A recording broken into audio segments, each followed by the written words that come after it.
Я на своем веку видел очень много. Моя долгая жизнь позволила мне видеть великие творения людей, творения великих художников, музыкантов. Я видел страшные разрушения, я видел 20 войн, которые шли на земле. Я видел человеческие подвиги, человеческую подлость и измену. И я всегда восхищался, когда на местах разрушения и катастрофы возникают святыни, возникают грандиозные творения рук человеческих. Вот здесь, в Рагуне, я увидел, что на местах, где когда-то совсем, казалось бы, недавно шла война, что люди уничтожали друг друга, что они хотели разрушить молодое государство, что здесь царила ненависть, вдруг воздвигается такая божественная красота. Я говорю, она божественная, хотя она происходит под землей. Казалось бы, это подземная красота, но она божественная.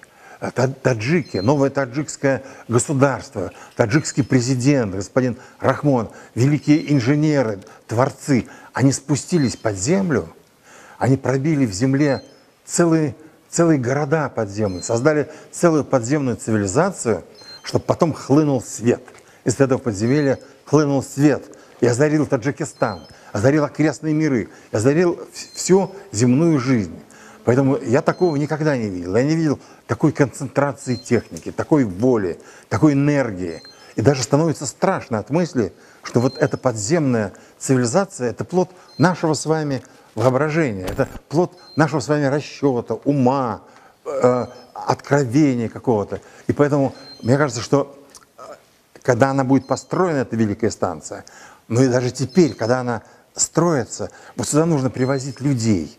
Сюда нужно привозить самых разных людей, и злых людей, и добрых людей. И вот эта станция – это своеобразный храм, это своеобразная молельня огромная, где человечество в лице Таджикистана, таджиков, молится о своем будущем, о своей мечте, чтобы здесь расцветали сады, чтобы здесь вставали дивные города, чтобы люди здесь создавали чудесные семьи, чтобы больше никогда здесь не свистели пули и не грохотали снаряды.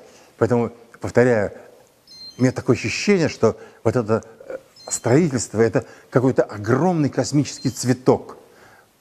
Здесь расцветает потрясающей красоты цветок. И я счастлив, что мне удалось вдохнуть аромат этого цветка. Спасибо Рагуну.